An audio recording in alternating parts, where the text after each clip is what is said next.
What if I told you that a huge tech shift just happened, and it was so quiet you probably missed it completely? Let's get into what just went down. Seriously, last night, while you were asleep, something fundamental changed. And I'm not talking about some far-off research lab. I'm talking about a place you probably check first thing in the morning. Google went and put its most powerful AI, Gemini, right inside your inbox. And get this, it wasn't an opt-in, it wasn't some beta test you had to sign up for. Nope, it was a full-scale, silent upgrade. No pop-ups, no notifications. They probably did it that way to just make it normal, avoid any fuss. It just showed up. So the big question is, did you even notice? Did you open your email this morning and think, this feels smarter? Yeah, probably not. Most people didn't. But believe me, the change was absolutely monumental.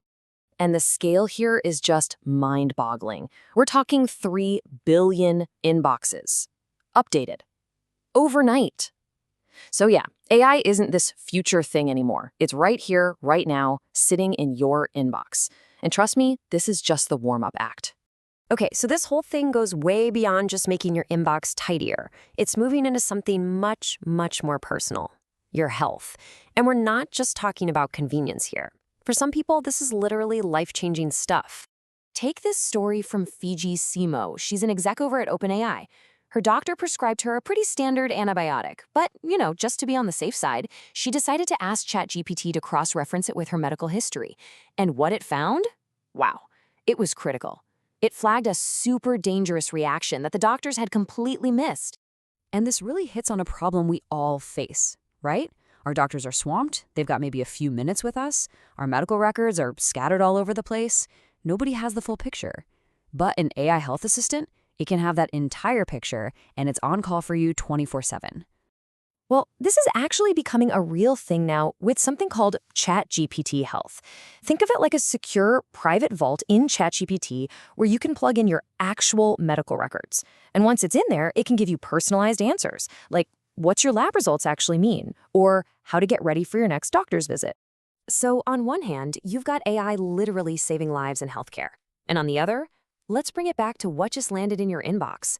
You now have an assistant that can summarize those ridiculously long email chains in a second, draft replies that actually sound like you, and even give you a morning briefing. Here are your bills, here's your flight info.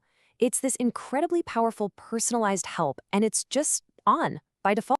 All right, so while we're all getting these cool new features, there is an absolutely colossal battle happening behind the scenes. A race. The race to build the very infrastructure that makes all of this possible.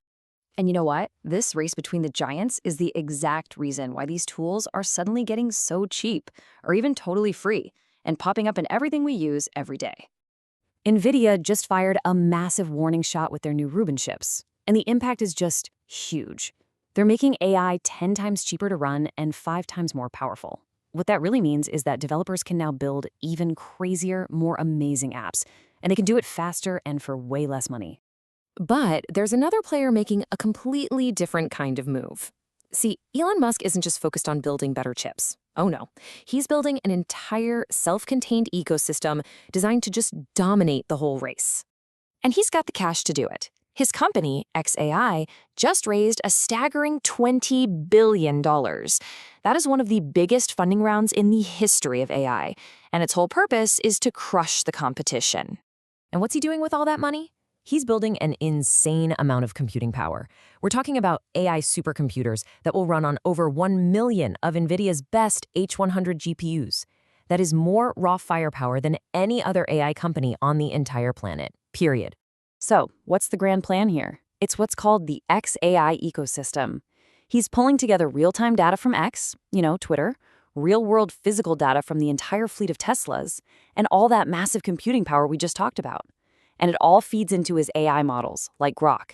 It's a perfect closed loop. Data, compute, and a way to get it out to people, all under one roof. Okay, so with all this insane power being built, let's look at where it's all going to show up next. Because the new reality is AI popping up in places you would just never expect. I'm talking from your car to your kids' Legos. First up, your car.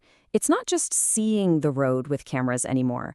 Thanks to new AI models, like this open source one from NVIDIA, it can actually reason. It It can think its way through brand new problems like, okay, that traffic light is broken. What's the safest thing to do now? Or, whoa, sudden construction. How do I navigate this? And hey, this isn't just some theory for the future. Just look at Waymo. They've already done over 10 million rides. Their passenger satisfaction rate, 93%. And here's the kicker. Their cars have 90% fewer serious injury crashes than human drivers. 90%. This isn't coming anymore, it's here. And it's actually safer. Then you've got AI showing up right on your desk.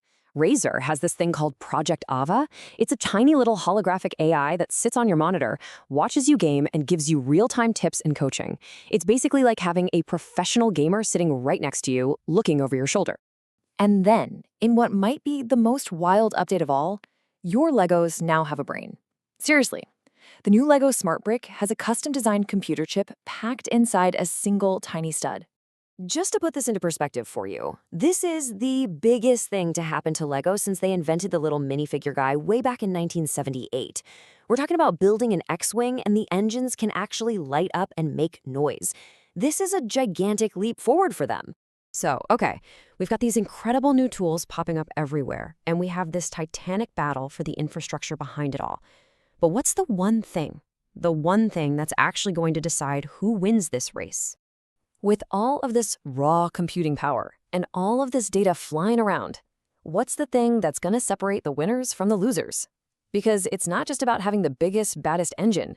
The answer seems to be something called the AI harness. Okay, think of it like this. The big AI model, that's your super powerful engine. But the harness, that's the driver. It's the steering wheel, the brakes, the dashboard. It's the whole system of control that manages the AI's memory, keeps it focused on the task, and most importantly, stops it from just going completely off the rails. So if you remember one thing from all this, let it be this. The smartest, most powerful AI isn't automatically going to win. The real victory is going to go to the best harnessed model, the one with the most effective system of control wrapped around it. Now that is the real race to watch.